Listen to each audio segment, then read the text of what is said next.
এ হলো আমাদের দেশ, আমাদের বাংলাদেশ। আমাদের বাংলাদেশের আসলে কঠিন অবস্থা।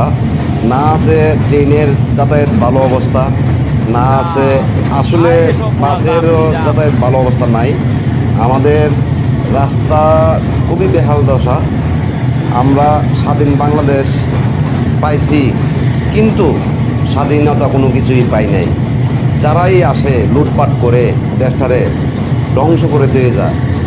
আসলে আমরা এমন একটা সরকার চাই যারা এই দেশকে ভালোবাসে, দেশের মাটিকে ভালোবাসে, দেশের মানুষকে ভালোবাসে, এবং রাস্তা, পরিবেশ, মানুষ চলাচলের যাতায়াত করার জন্য, যাতে আমাদের মাধবপুর হবিগঞ্জ থেকে মাধবপুর থেকে ঢাকা যাতায়াত করার জন্য 5 থেকে 6 ঘন্টা 7 ঘন্টা লেগে যায়। অথচ 127 কিলোমিটার ঢাকা থেকে মাধবপুর, অথচ আমরা আসতে পারি না। 7 ঘন্টার ভিতরেও আসতে পারি না। 6 ঘন্টা, 5 ঘন্টা, 7 ঘন্টা লেগে যায়। অথচ আমাদের এই রাস্তা 1 ঘন্টা 1.5 ঘন্টার রাস্তা। যদি রাস্তা ভালো থাকতো, যাতায়াত করার মতো এরকম রাস্তা থাকতো, 1 ঘন্টা 1.5 ঘন্টার রাস্তা আমরা শর্টকাট চলে যেতাম। 120, 100 টান দিলেও 1 ঘন্টার ভিতরে আমরা চলে যেতাম।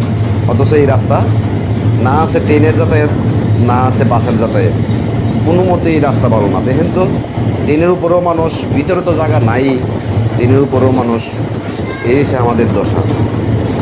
আসলে আমরা বাঙালি জাতি মানে নিচু জাতি, যার কারণে আমাদের কোনো ঠাঁই নাই। আমরা এমন একটা দেশ চাই যে দেশের বাঙালিকে মানুষ অনেক উপরে নিয়ে যাবে, এমন সরকার আমরা চাই। এই দেশের মাটি সোনার চেয়েও খাঁটি।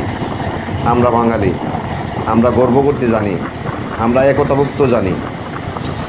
অথচ আমরা যারাই সরকার গঠন হয়, তারাই লুটপাট করে দেশকে ধ্বংসর দিকে নিয়ে যায়।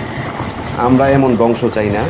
আমরা চাই স্বাধীন বাংলাদেশ, স্বাধীনতার মুহূর্তে স্বাধীনভাবে বাঁচতে চাই, স্বাধীনভাবে বাঁচতে চাই, বাঁচার মতো বাঁচতে চাই। সারা বিশ্বকে দেখে দিতে চাই যে এই দেশ সোনার বাংলাদেশ।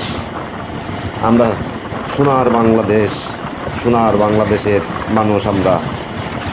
6 ঋতুর দেশ, অথচ এই দেশে কোনো কিছুই নাই।